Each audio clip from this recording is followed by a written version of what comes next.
First of all, thanks everyone for coming and joining on. Thanks for listening.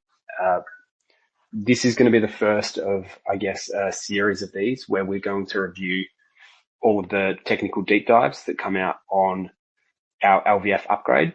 So we've obviously had the first release so far, and there's a lot of stuff in there. And at the same time, there's only a fraction of what we're actually bringing to market. So hopefully it was a little bit of an insight to people to see how big of a beast we're building. But I think even then, there's still so much that's been left unsaid that the next few articles are going to cover. And I think people start to take appreciation over the next few weeks of just how big this product that we've got in audit is right now.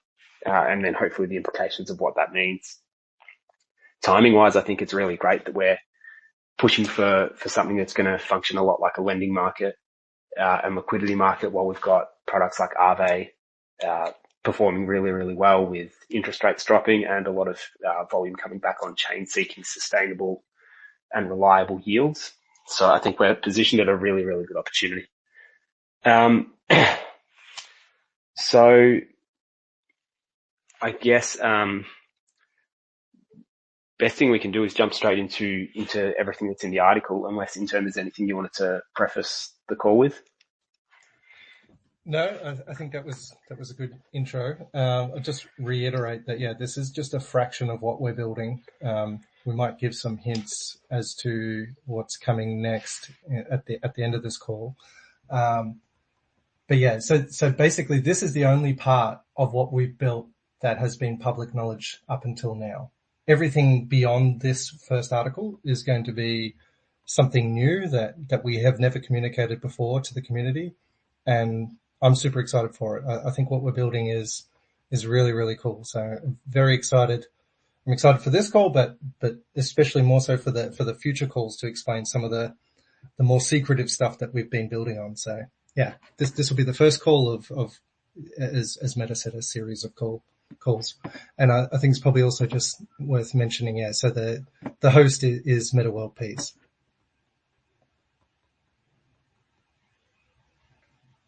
Okay, should we start? Yeah, thanks for that. I definitely neglected to mention that. Yes, so Intern and myself are obviously core team members of Peapods, and Intern's been instrumental in a lot of the development and conception of everything that we're building. So I think best thing we do is jump straight in. So the article that we're looking at is the recent Medium article, the one topic related to the revolution of Peapod's finance. So the article begins by, as it should, introducing what Peapods is and volatility farming. I'm going to save that detail because I feel like if you've tuned into this call, you've got a pretty good idea. At the top level, effectively, we allow anyone to pod an asset, which creates a synthetic version. In doing so, it presents arbitrage opportunities, which provides yield back to the protocol.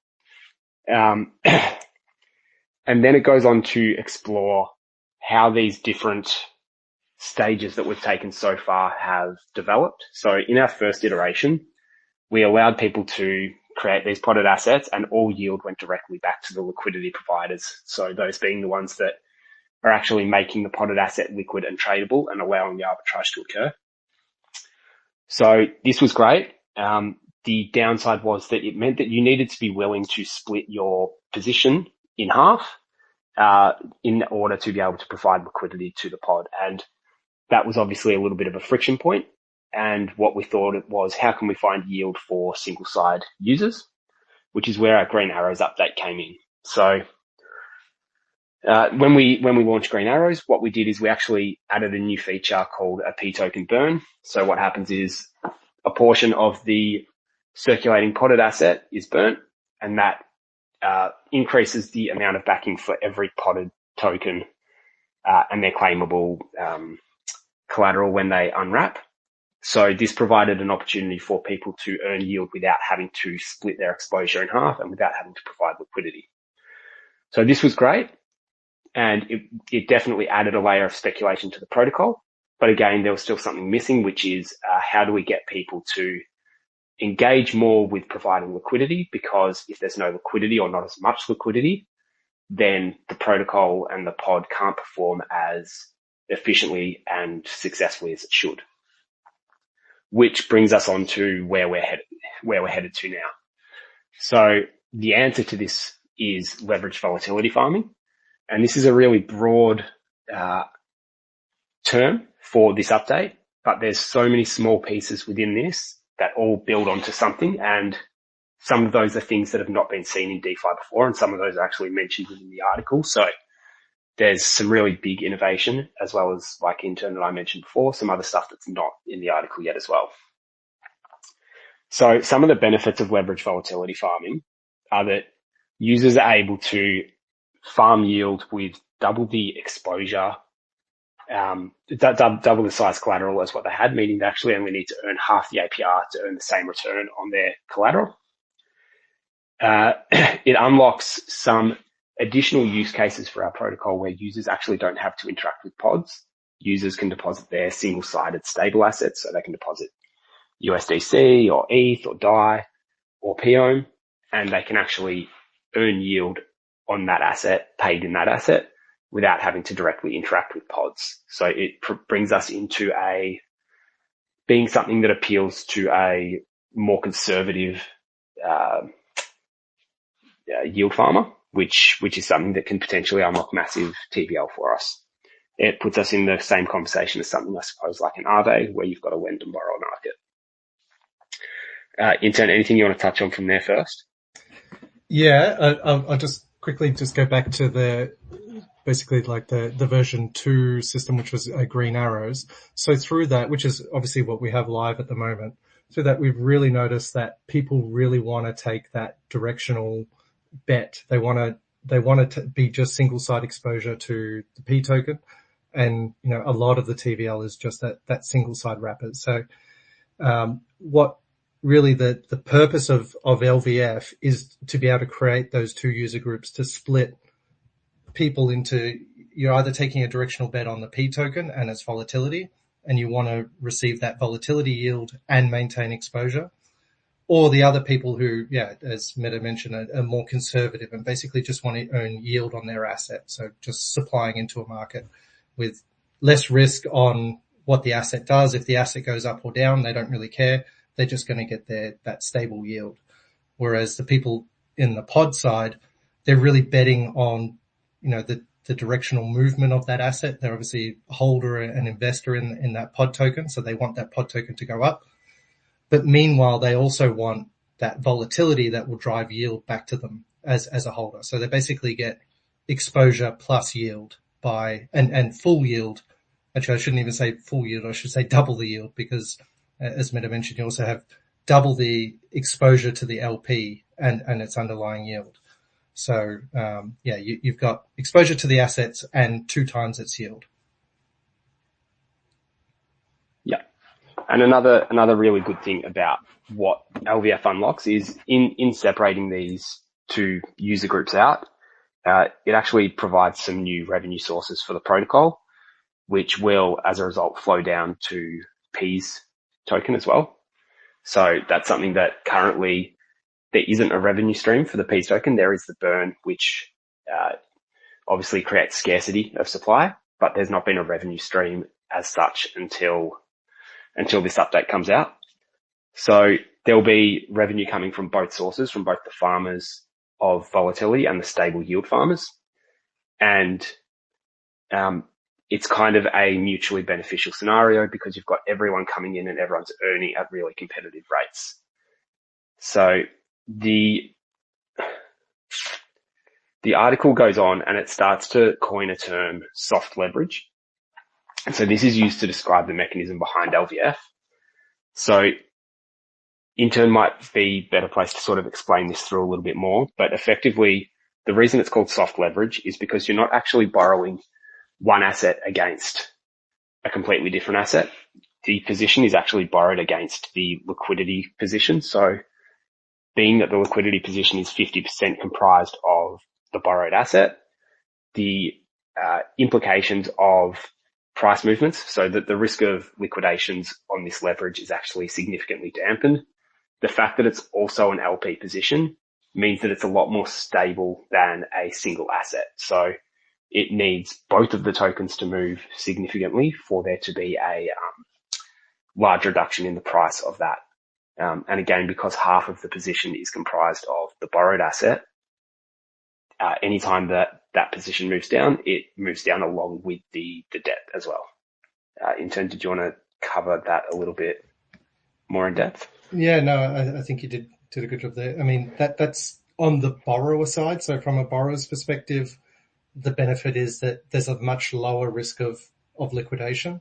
And when they use the LVF in its normal format that we've described so far, you basically end up with, you put all the debt back in as the collateral, which collateralizes itself. So low risk of liquidation. You're not really getting any leverage exposure on the token. You just maintain that full exposure that you originally had, minus some IL, of course.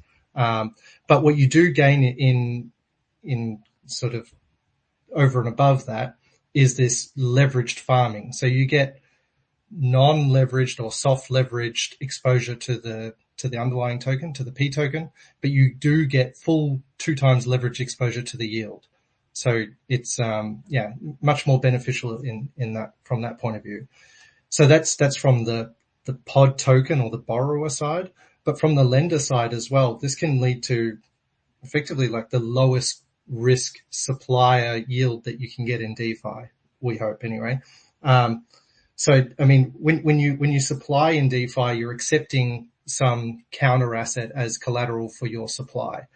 But what's the most secure collateral that you could accept back for supplying to someone is what you supplied in the first place. So effectively, if I supply 5,000 DAI to someone to borrow, they'll borrow it and then post that 5,000 DAI back to me as collateral plus $5,000 of their own collateral. So it's completely from a supplier point of view as well. This is like the lowest risk you could possibly imagine because I've got my $5,000 back there held in escrow by this lending contract. So both the supplier and the borrower can sort of sleep easy at night knowing that it's a really low risk leverage position. It's just that the borrower is getting this amplified yield in return. And because they're earning this amplified yield, they can afford to pay the supplier a little bit more as well. So it should end up being like a really low risk but high yield sort of interaction between the borrower and the supplier. Yeah, great. So I think sort of summing that up a little bit and referring to the chart that you've got that sort of shows the leveraged exposure, the leveraged yield versus the volatility exposure, which again is in the article. Something that I think is really interesting is the fact that, if we look back to version 1 or we look back to green arrows, what was required for someone to farm volatility was for them to provide 50% one asset and 50% another asset. That meant that you either needed to have those 2 assets or you needed to take the asset which you're bullish on. Let's use OHM for an example. So you needed to take your POM, you needed to split that in half and then provide the DAI on the opposite side in order to provide liquidity and farm volatility. So what that meant was you're actually halving your exposure to that asset.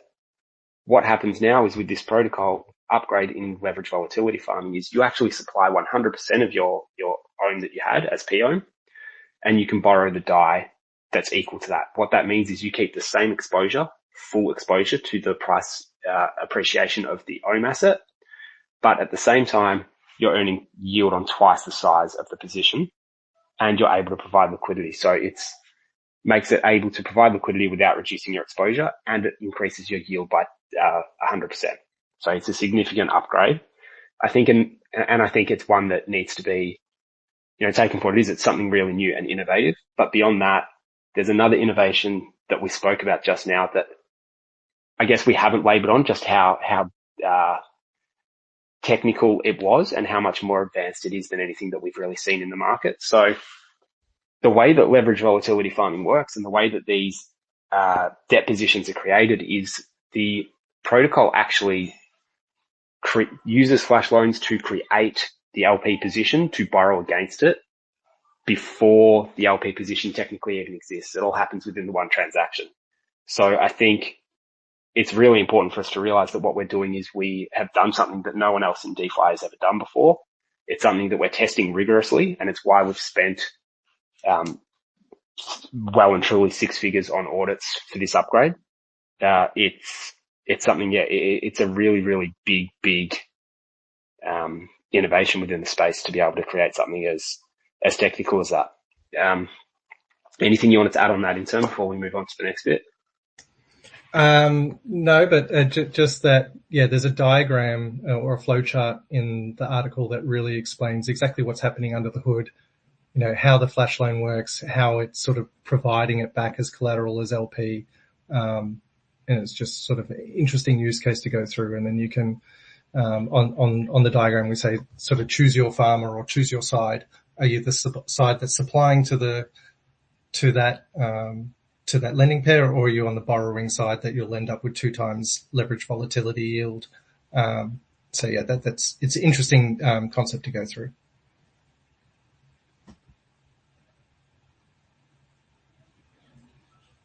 I'm not sure if there's any specifics we wanted to go into that. Just a thought came to my mind. Just like on the supply side, it's also interesting to know. Well, the lending contracts that we're using is a fork of Fraxlend. So anyone that's familiar with Fraxlend and how it operates, it's obviously a very secure protocol. It hasn't had any exploits to date, and it has some really cool advanced features. So some of those actually it's probably worth going into, like the socialized losses and that sort of stuff. But initially what I wanted to say is, when you supply to that, if you supply to the lending pair, effectively you get a receipt token for that supply, and that receipt token is auto compounding in yield with the interest repayments from whoever's borrowing it. So it's just like a receipt token that will continually appreciate in value, much like our pod tokens appreciate in value with the yield. They auto compound into a vault. It might be useful information to someone. Yeah, and I think we'll probably go into maybe some more detail on the self-lending pods and maybe how Fraxlend interest rates and all of that sort of stuff works in another article. I don't think we cover it too heavily in this article. Yeah, true. But yeah, there's definitely diagrams here. So I guess just to reiterate, the purpose of this call is for us to communicate. Again, it's technical, so it's tough, but communicate as simply as we can what this article is covering off. And then I would strongly recommend everyone, even if you've already read it, go back to the article after this and read through it again, and hopefully some things start to click. You're going to get a lot more technical information by going through the article yourself. And yeah, if you can process it, it's definitely worth taking a look at exactly how the positions being created and the lending actually works. It's something really, really cool, but it definitely takes a little bit of time to step your way through and start to get an understanding of exactly how it all works and what it all means. But suffice to say, it's a very, very technical and very new thing in the space that I think we need to be really proud of what we've delivered there, or what we will be soon to deliver there. Something I'd like to talk a little bit. Yeah. Well, just before we move on, I mentioned about how on the supplier side it's an auto compounding sort of receipt token. It's also probably worth mentioning, because it is in this article, but I don't think we explicitly talked about it too much, is that on the borrower side, when you're adding the LP, we're actually putting it into an auto compounding contract. So that's part of the LVF upgrade, is we include an auto compounding contract. So the yield, although it still sells into Ps and a portion is burned, it then converts it back into the LP token. And so your LP, whatever the assets are of the LP, are auto compounding in there. So under LVF, your yield is no longer denominated in Ps. Still includes P's market buys and burns, but as the user, you'll just see your position, your LP tokens auto compounding into your LP. Yeah, and that's something that will be available on pods, whether you're leverage volatility farming or not, correct? Yeah, sure. Yeah, so that's pretty cool. Yeah, I'd like to talk just, I guess, a little bit more on, as just a bit of a recap, I guess, on the two subsets of LVF users. So there's a nice diagram you've got, which is the choose your farmer diagram.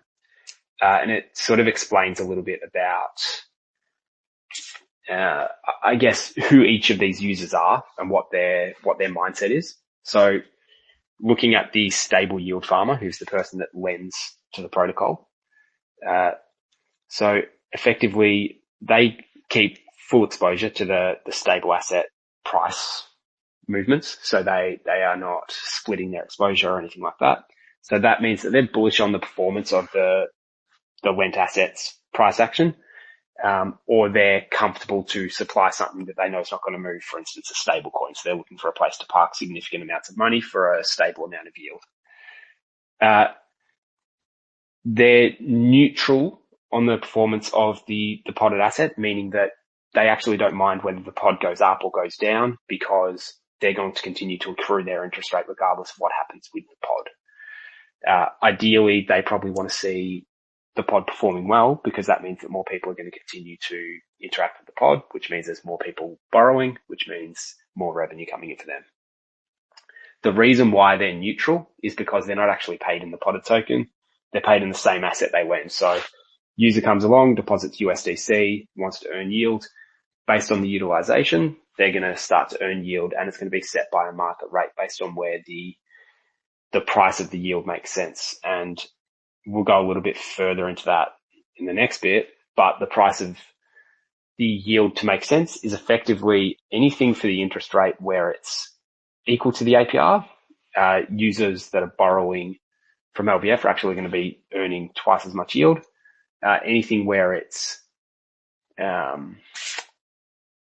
more than less than 2 times means that the user is actually going to be earning a net result, a net positive result in yield as well.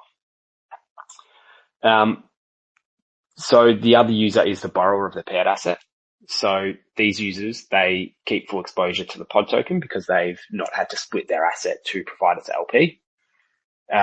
They're obviously bullish on the performance of the podded token, and to a degree, they're bearish on the paired assets performance relative to P tokens. So we could say, for instance, someone wants to provide a pod of Ps and they want to pair it with POM. The expectation is that Ps is going to outperform POM in price movements. The reason why we say they're bearish on it, or they're expecting their podded token to perform better, is because if the paired token performs better, then that's when you start to look at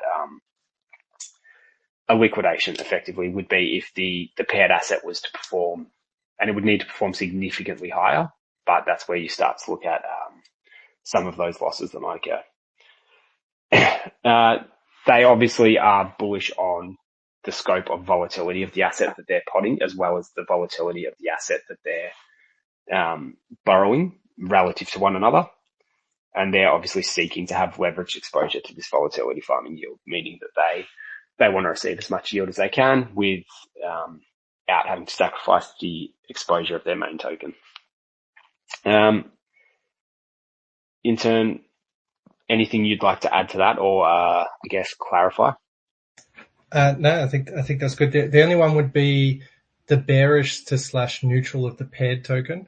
I think it's worth emphasizing. You did say this correctly, but you're only bearish on the paired token relative to your token. So basically, you want your token to outperform. It's fine if they both go up. That's not a problem. And remember, so basically, what I said before is that your yield is auto compounding into the LP position, and therefore half your yield is actually in the paired asset. So the paired asset performing well is not a problem. It's just that you want your asset to outperform that paired asset, because your overall debt is still denominated in the paired asset. Yeah, absolutely. Yeah. So it just means that the debt would climb along with the increase of the other asset. But again, like you said, that's half your position anyway. So it's not a major issue. But yeah, absolutely. You definitely would. The ideal scenario is that there's volatility, but both of the assets go up. For instance, let's say it's a pod with Ps and a pod with ETH. You would hope that in an alt season, you'd actually see both of them going up and picking up yield volatility while doing so. So there's a couple of scenarios in the article, one for each user group. It might be worth just having a little look at at these and how they work. So, you had the scenario of the Peapod pod, which was yielding 5.4% single-sided and 15.1% LP. The scenario is basically all built up over the LP position. So looking at it, the leverage volatility farmer in the current model, so this would actually be just the regular volatility farmer. If they had $10,000 to allocate to this, they would have to split that $10,000 into $5,000 of DI and $5,000 of PO. We spoke about this a little bit before. On that $10,000 position, they would be earning $1,500 of yield per year. So that's fine. That's great.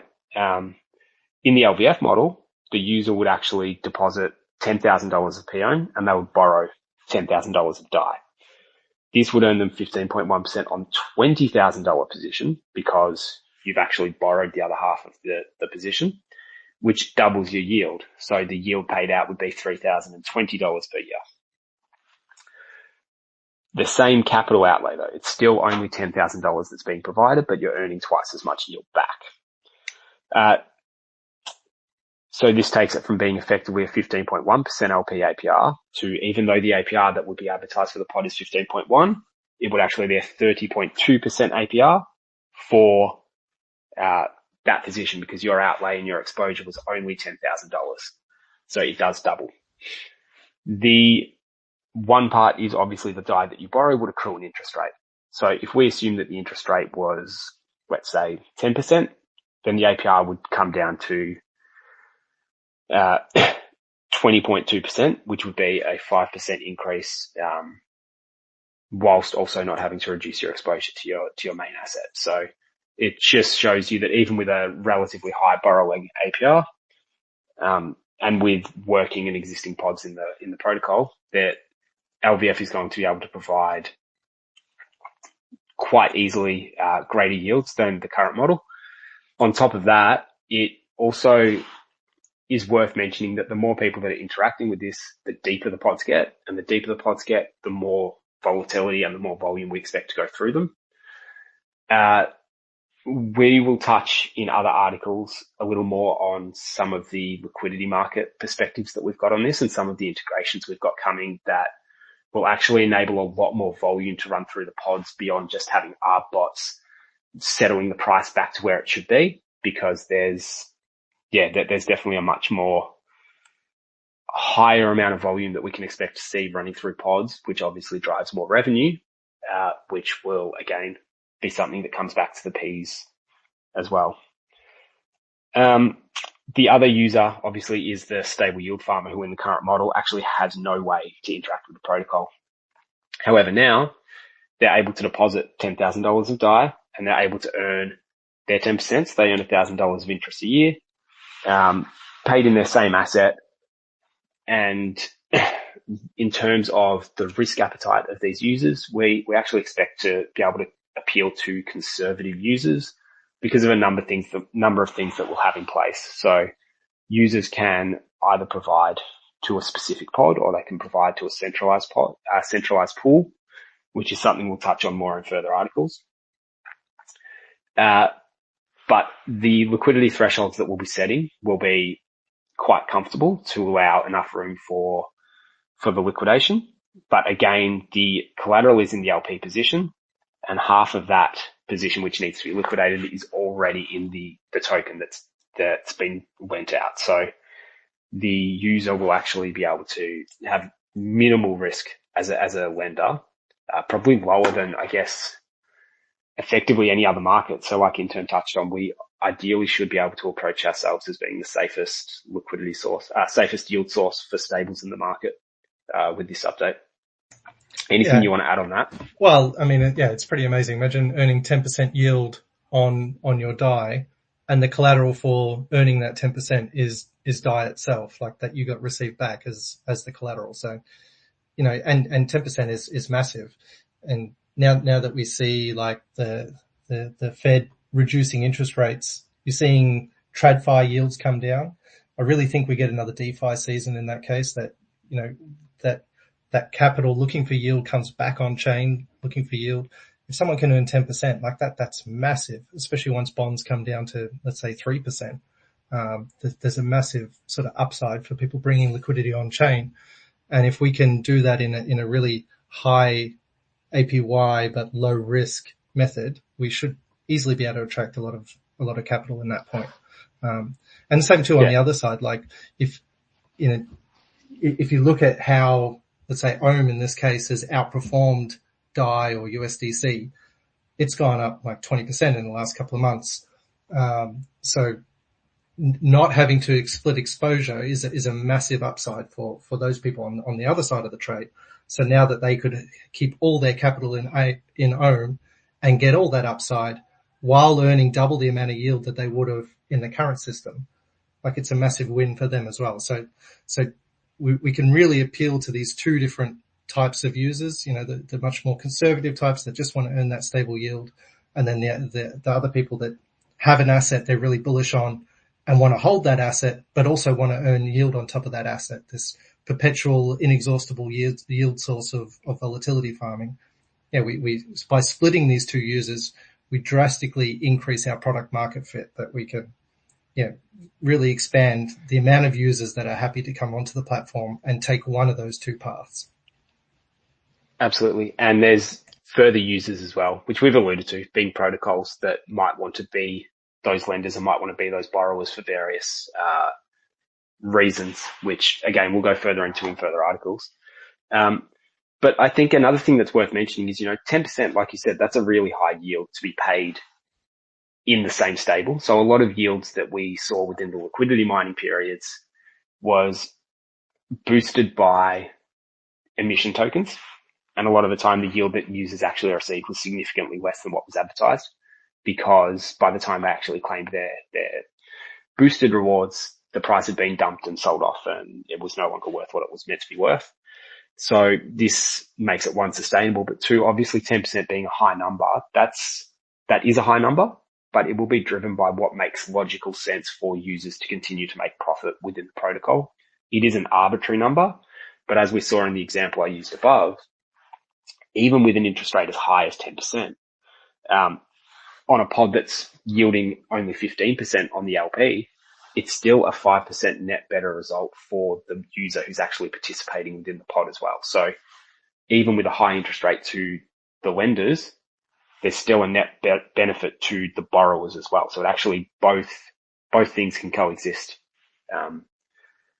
And so that makes it, I guess, really sustainable and reliable as a yield opportunity on both parts. So it's not like one user against another user. It's both users are on separate paths, but they both actually benefit the other, which is, I guess, a testament to the product that we've built up, that we've created something that delivers sustainable yield outside of those two parties.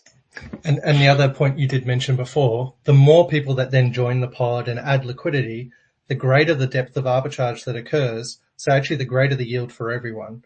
So it's not like the typical, where there's, this pie of yield and everyone's slicing it, and the more people that join in, everyone gets a smaller slice. And so the pie grows as more people join the pod, and actually improves for everyone. It grows faster. So everyone's net yield up to a point. I mean, there's a saturation point where the pod LP can become bigger than what it's arbitraging against. But up until that point, it's actually growing the pie as more people join, so that everyone gets a higher yield. So it very much is like this collective benefit to try draw more people in. Absolutely. And even on that, so this is something I was relatively going to hold off on, but I guess it's something that we're working towards. It's more or less ready to go ahead anyway. So we are working on router integrations, which will actually allow pods to be picked up as part of a route when a user is trading, I guess, from ETH into a token. One of the trade routes that will be able to be picked up will be pods, meaning that even if the pod LP becomes thicker than the main LP, it just means that we'll be picking up over half of the volume that goes through those trading pairs.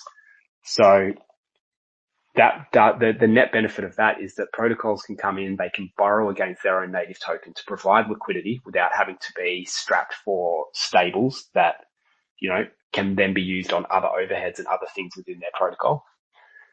That liquidity can then be accessed by anybody instead of currently only people who are aware that it exists. It can be accessed by users who have no idea they're interacting with pods.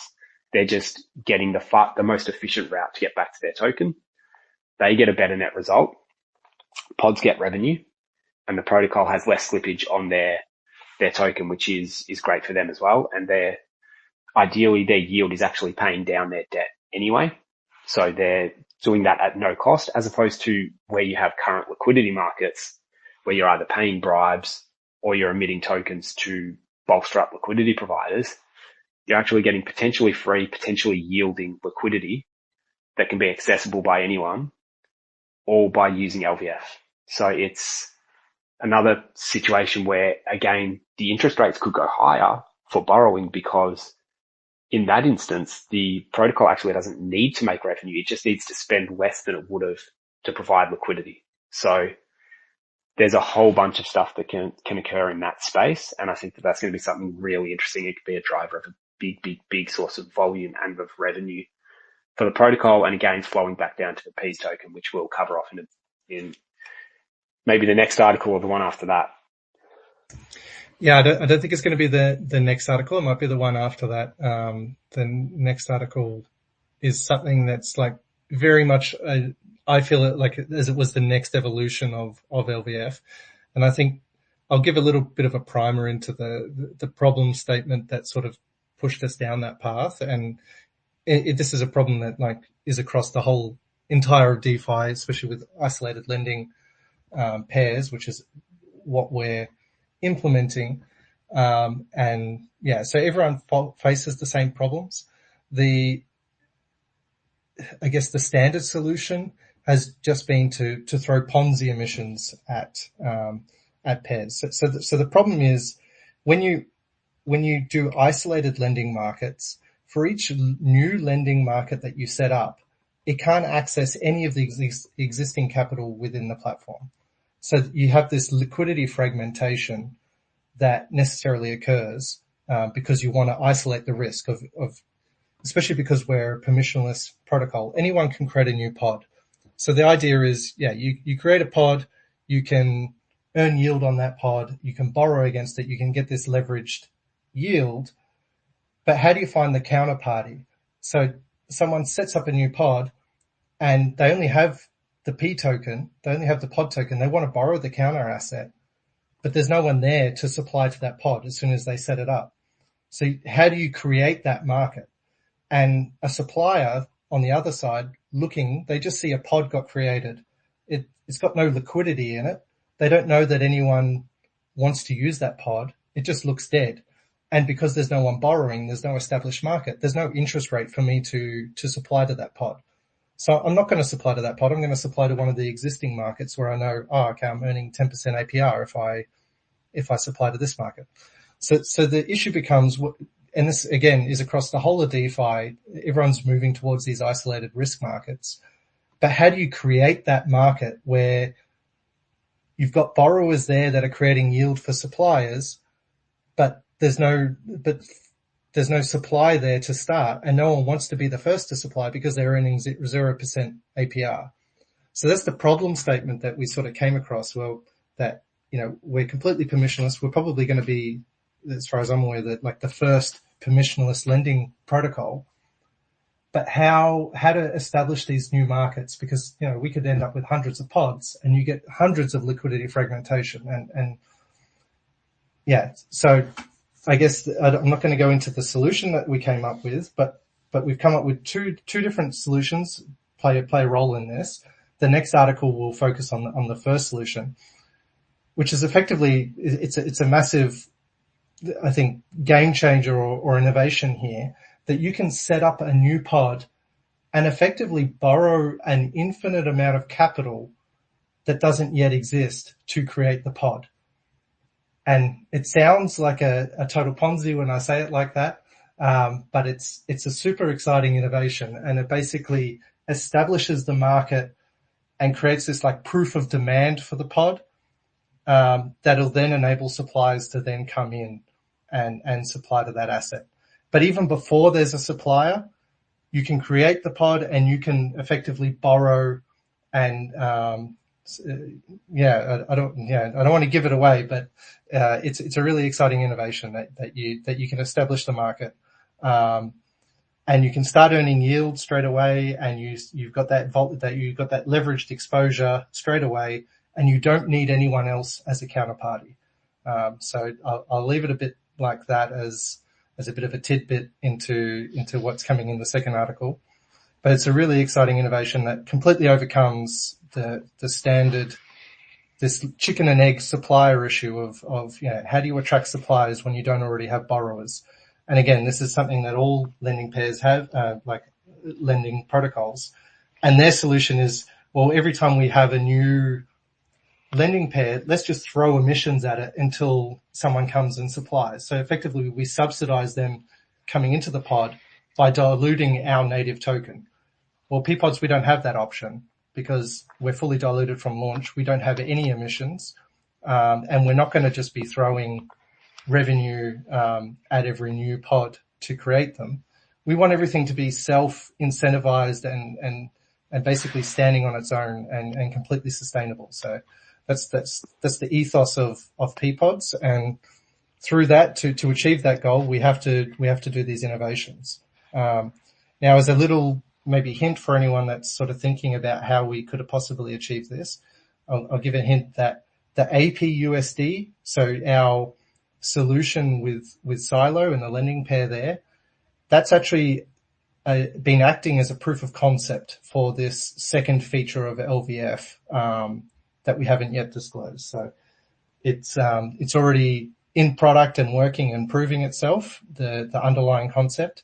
It's a variation of that, or it's a tweak on that. So I'd encourage people to go back and look at APUSD as well, which again is also a really cool product that we've released and has been doing really well. It's yielding very high. I don't know what it is at the moment, but it's a really cool pod to be in as well. So I encourage everyone to relook at APUSD. Yeah, it's a that's a really, really deep rabbit hole that we can start heading down with all of that. So there's, and I know there's stuff even beyond just LVF, there's stuff on our future roadmap surrounding a lot of that becomes really, really cool and really exciting. So, and again, becomes sort of opens us to, again, an even bigger and different revenue source and client base. So there's like I said, leverage volatility farming is this huge umbrella, and underneath it, we've got a whole bunch of really cool little innovations that all come together, but also all have their own natural progression that are going to take us not just, once this launches to a new level, it's going to allow us to continue to innovate and build and grow and become the DeFi powerhouse we want to be over, the course of the whole next cycle. There's so much more that we can continue to keep doing and build out. And there's just a lot going, which is really cool. In terms of what we do have coming out though, there's obviously a few big ticket items that we haven't even covered in this article that are going to come up in future. So one of them is, like you mentioned, those self-lending pods that have got some really interesting mechanisms. We've teased and alluded a little bit to the fact that Ps will have some form of revenue coming through. It'll be a decent chunk of revenue that comes from LVF, and there will be some extra utility involved for Ps token in order to help provide value to be able to receive that yield. And some of the other mechanisms around how the lending vaults can work in terms of self-lending as well as socialized lending pools. And we touched a little bit on that pseudo liquidity market, which I think we'll go deeper into again as we get a little bit closer and when we announce the router integration and ensure that it's all working as we want it to. And each one of these will have its own article and will be a complete deep dive. And there's even more than this. This is just what Matt is remembering off the top of his head at the moment. But yeah, and each of them go really deep. But they each serve a really big purpose. And the idea is that, we really want to become a massive player in DeFi. We want to completely simplify the process that you can just come to Peapods. You can basically just deposit your token and start earning yield on it. You don't need to understand the complexity behind the scenes. Of course, we'll make it clear what's happening, like, and present the risks and whatever, but it should just be a simple, come to the platform, you can earn yield. You don't need to split your exposure. You don't have to be concerned about adding LP and that sort of thing. You just take your directional bet. What's the asset that you're bullish on? Well, here's the way that you earn yield on that asset. And obviously to create a lending market, the reason why I brought up that pitch or the intro of the problem statement before is a lot of people think like, oh, okay, well, with lending markets, like one of the crucial or difficult parts is attracting capital. Like you need that critical mass to really take off.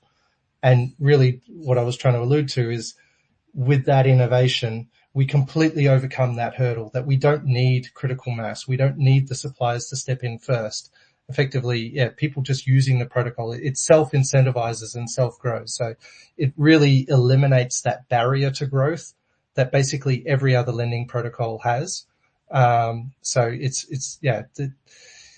it's a really well thought out product suite. As Meta mentioned, the LVF brand is just, it's a small 3-letter word, but for a massive innovation underneath. And this first article that we've released, that's just the start of it. And so far, that's the only part that we've been made public. All the articles from now on will basically be these new innovations that we haven't released yet. So very excited for what's to come. And as previously mentioned, after every article, we'll do another one of these community calls, and we can go through in depth what it actually means for the protocol and how it's going to help us scale and, just provide value to our users. Yeah, absolutely.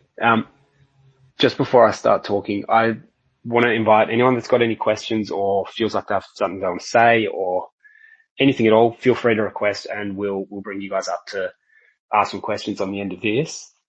But yeah, I was just going to say, like, it's, like you said, it is really big, and it's one of those things where it's actually one of the very few sustainable DeFi flywheels that is genuinely both sustainable and an actual flywheel that its own success breeds more success. And the design, we hope, actually can start to kick off before it actually needs to build that success in the first place. So it's actually it's something I'm personally really excited for.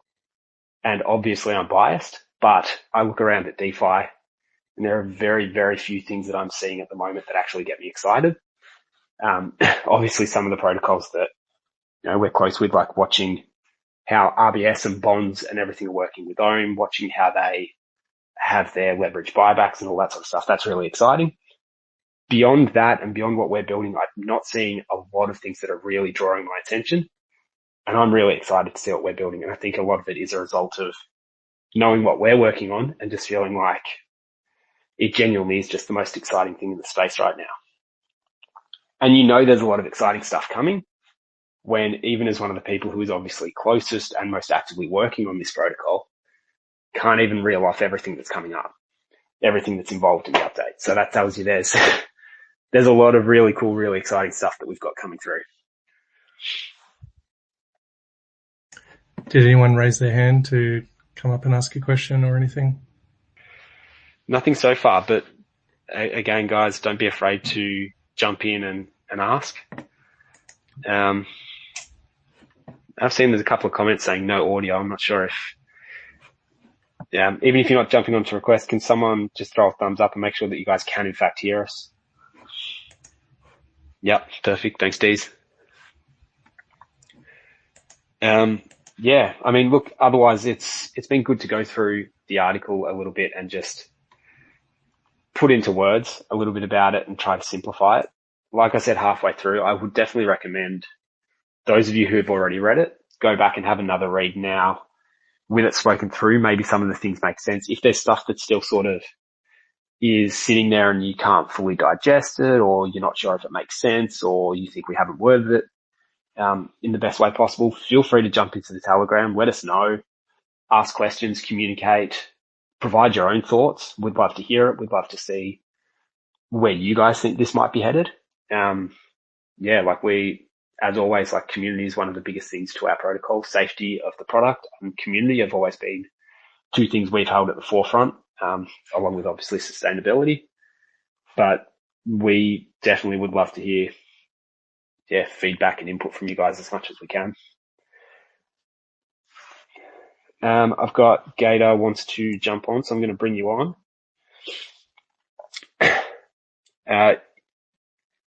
Forever Gator, can you hear us or can you speak? Oh, sorry, can you hear me now? Yes, yep, we can hear you as well. Hey guys, so I'm curious from a lending perspective. I guess I'm used to typical lending markets with utilization rates being high and that sort of thing. What kind of guarantees or assurances, if I want to withdraw my supplied stables, how would that function within LVF? Yeah, so it's going to be pretty similar to, I guess, a standard lending pair. There is, I mean, you're preempting some of the future articles, but Meta did mention there's like a socialized vault there. I'm not going to go too much into details of how that works, but effectively, it'll be a combined pool of liquidity that will have the ability in some cases to draw down assets for certain pairs. So we'll go into detail about exactly how that all works. But effectively, you could be drawing liquidity from there if you wanted to gain liquidity. There's also another very interesting innovation, which will be coming out probably in the last article. It might be even something that we don't release with LVF, but leave it as an addition, maybe an LVF 2.0, even though it's in the code, but it adds a little bit of complexity to the narrative, but completely opens up this whole new opportunity. I think in the Medium draft, I did write just briefly there about fixed discount primitives for any asset. So which would be sort of like a competitor to Pendle. Not a competitor, but like a similar thing how with Pendle you can buy fixed or variable yield. But that has something to do with the liquidity of supplied assets. And again, I'd encourage you to go back and look at the APUSD. But actually, it's something that we didn't really talk too heavily about. But effectively, the way that APUSD works is if that lending supply, people supplying USDC to Ps, if that ever gets to 100% utilization, effectively no one can withdraw their assets from the lending pair. So that's typically what happens that's exactly what happens with the lending pair. When it gets to 100% utilization, there's no liquidity to withdraw. As you know, that was your question.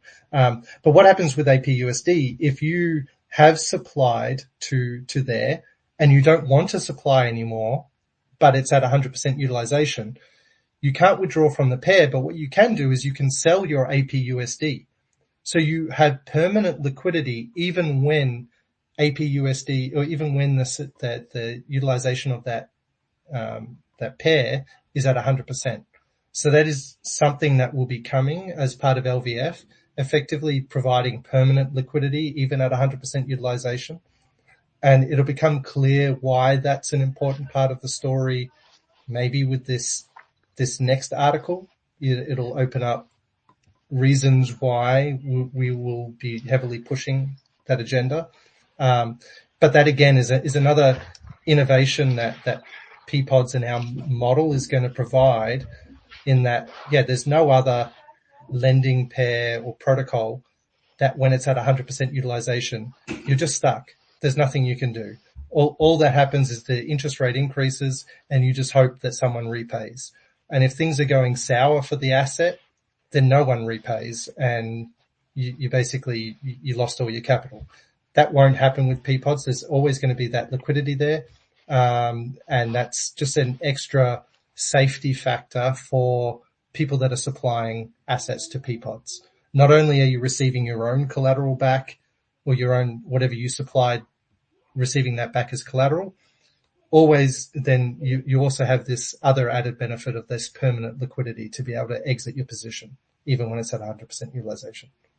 Sorry, that was a really long-winded answer, but I hope that somewhat answered it, but without answering it, because I don't want to give away some of the future innovations. Well, that was actually way better than I expected and hoped for. I appreciate that. And I look forward to the upcoming article. Thanks, guys. Yeah, cool. No You'll have to wait for Article 6, I'll add one I more think, for thing that on. one. Okay, sorry. I'll add one more thing on that because I definitely didn't think we were going to go into those fixed discounts right now. But the other thing as well is in terms of, even if the utilization is high, you may not be able to technically withdraw straight away, but you're going to be able to withdraw and push each time the utilization gets higher, the interest rate gets higher. So naturally what's going to happen is if you withdraw whatever's available for you to withdraw and it pushes utilization up to 100%, the interest rate's going to start to spike. One of two things is going to occur then. Users are going to pay down their debt, or you're going to have new people coming in and lending and taking that higher APR, which gives you again a further opportunity to continue to scale out of your lending position. So there's a bunch of different options there. But as you said, the best scenario of all will be a APUSD style asset, which is going to be able to be sold off into a liquidity pool as well. The third option that you mentioned there is if the person doesn't repay, their debt gets bigger and bigger and bigger until the position becomes liquidated. Yeah. So as a supplier, you're typically pretty well protected in all cases to get your assets back. In a typical case where you don't have this APUSD style surplus liquidity, then you're still protected. You're still likely to get your money back. It's just a question of when, effectively. And to give a little bit of a hint with APUSD, effectively the discount on the APUSD represents basically market speculation of when that might occur. You know, are they occurring? Is that going to occur in a year? Well, then it might be a big discount. If it's only like days away, then it's going to be a little discount. So basically it's a fixed discount, but over an unspecified term. So that would be a point of differentiation versus Pendle, where the fixed discount is at a specified term. So at X date, the discount's going to be worth 0. And then you can speculate on what the time discount is over that period. For us, it's basically a market speculation of how long that period will be before the token goes back up, or that there's liquidity returns. It's going to be a very interesting primitive anyway, but again, that's going to be like Article 6, so I won't jump too far ahead in that. The other thing worth noting is I mentioned earlier we're using Fraxlend as a code base, and we'll be using the variable interest rate models. So basically what that does is it ratchets up the interest rate on a PID. So the longer a pair remains at 100% utilization, basically the interest rate can go exponential in that case. So it's sort of speeds up that process of forcing people to come in and repay their debts.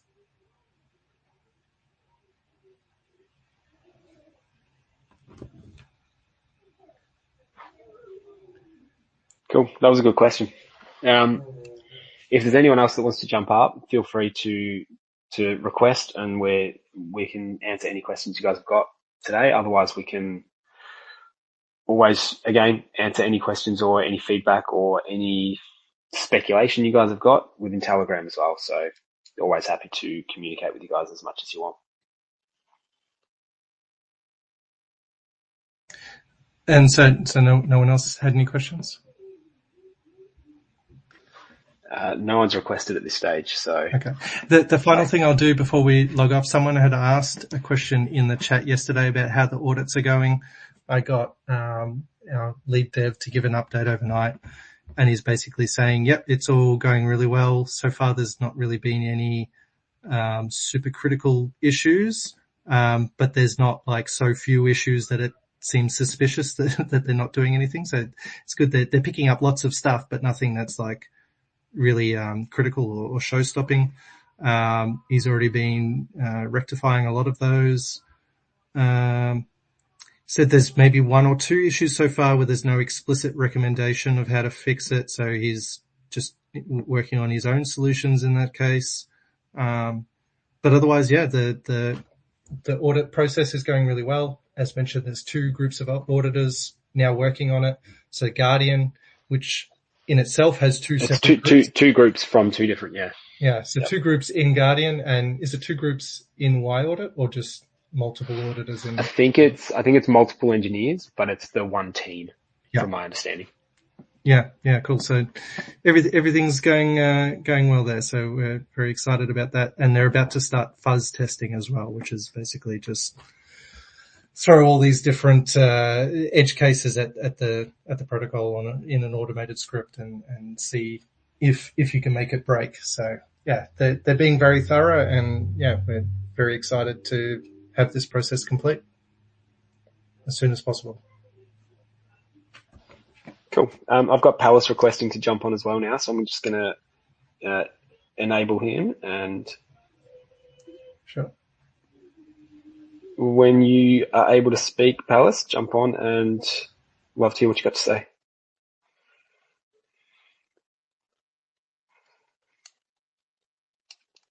So Palace, for anyone that isn't aware, has actually done a bunch of really cool content previously exploring the performance of the Peapods protocol.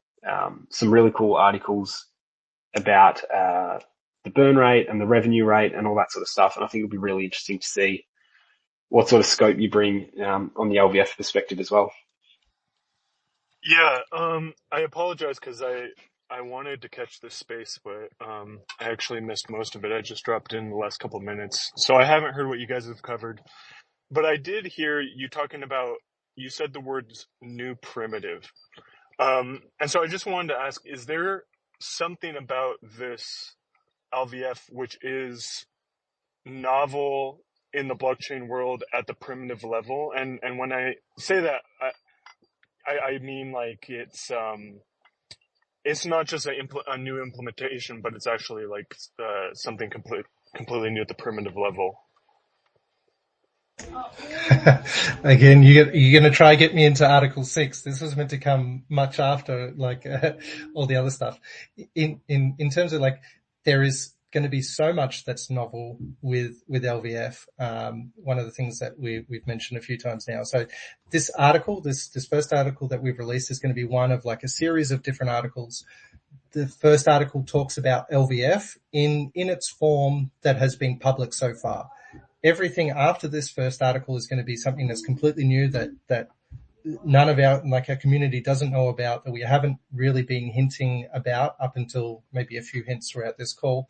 So there's lots of new stuff that's going to come that hasn't been done in DeFi before, that solves a lot of problems with attracting liquidity and providing new use cases for tokens, for everything.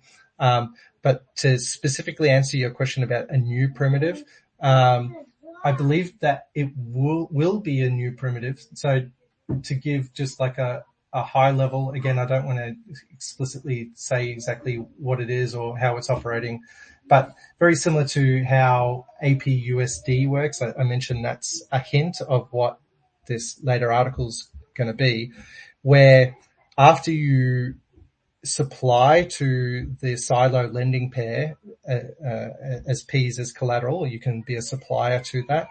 You get a receipt token that you then pod, which is we're calling that APUSD. So that's getting the yield, the variable yield of that of the supply to silo, which is something like 12% APR at the moment. So that's the base yield of APUSD. Then you get all the volatility on top of that, APUSD being paired with P's. So it's all the P's volatility is in addition to that base 12%, and it compounds on top. But the interesting use case there, which we haven't had on this pair yet, but gives you a hint of where we're going with this for future LVF, is when that lending pair gets to 100% utilization. What happens when people want to sell their token or withdraw their supply from that pair, but there's no liquidity from that pair? They can effectively sell the APUSD token straight into the liquidity. So basically sell it into P's. And what that does is brings down the price of APUSD, and it can no longer be arbed back up to parity, back up to $1 fair value, because there's no liquidity in the lending pair. Effectively, the way that the arbitrage bots work to keep APUSD pegged is when it's underpriced, they will buy APUSD and then they will remove USDC from the lending pair. But if there's no USDC to remove, effectively there's no arbitrage path. So APUSD in that case can lose peg, and that peg effectively presents a fixed discount on the price, a fixed discount fully collateralized underlying by P's. It effectively becomes its own CDP. It's a stable coin that's collateralized by P's, but it loses its peg for that instant. And effectively anyone that's buying it is speculating on that discount, but for when the price of P's will go back up. Because as soon as P starts going back up, it automatically draws more liquidity into that system that can then be withdrawn. So, and then this scenario you're describing, what happens if P's doesn't go back up? Then eventually it keeps going down and down and down until it gets liquidated and the liquidity comes back up. So effectively what you're doing is you're speculating on how long it will take for P's price to go back up, or that it goes down so far that it gets liquidated. So it becomes a fixed discount that's guaranteed. You will get this fixed discount at some point, but what's not fixed is the time frame of which that will occur. So it's a fixed discount but an unknown APY, because obviously if that happened tomorrow, then you get that entire fixed discount over one day. Or if it happens over a year, then you get that fixed discount over a year, and that'll affect the APY or the return on investment of that position. Okay, and are you guys launching a stablecoin, or was that just an example?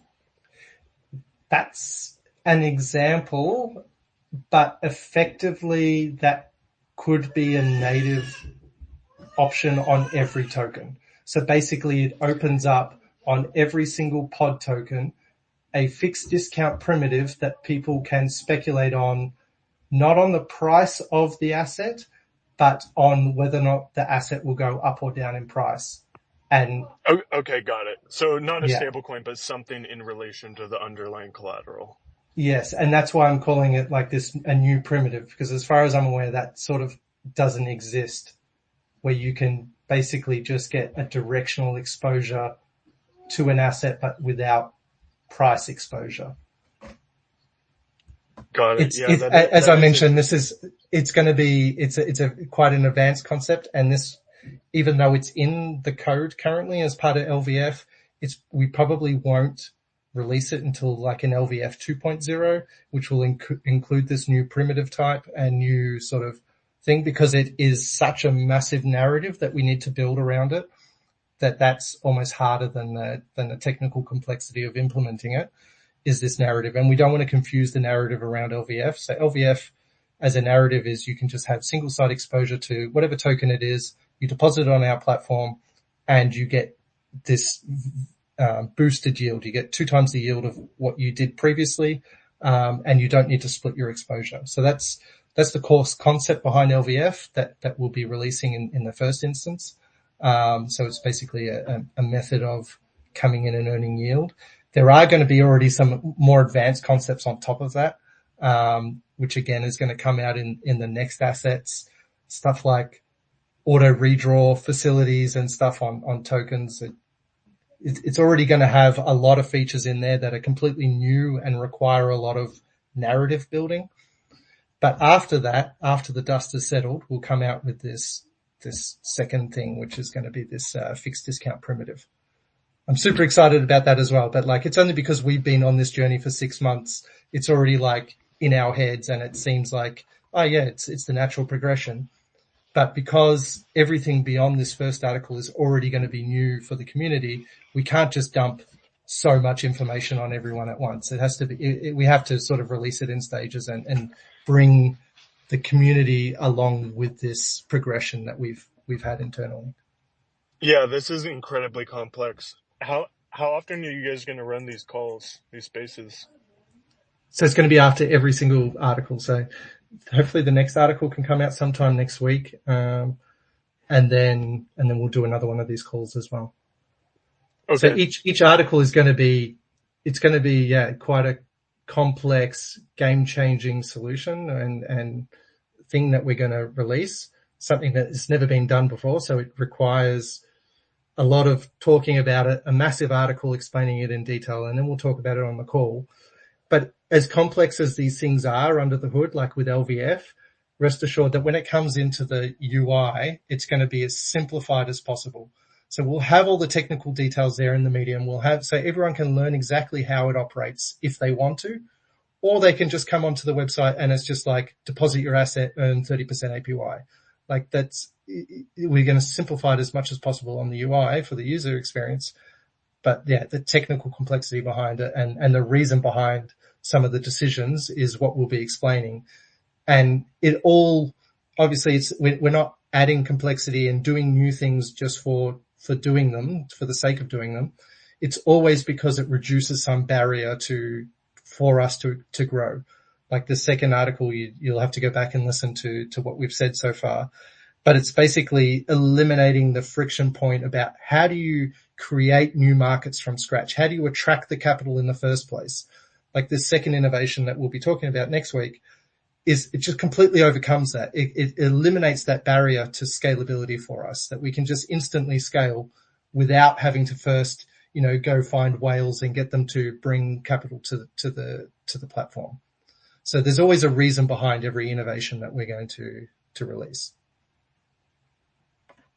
Well, very interesting. Yeah, I have probably an hour's worth of more questions, but I can ask them on the next call because I don't want to make it go super long. Okay. No, we appreciate it. I'm really happy you jumped on. I think it's a good question to ask, and we're more than happy to chat with you here. We're more than happy to arrange a call if you want to go through as well and discuss in more detail.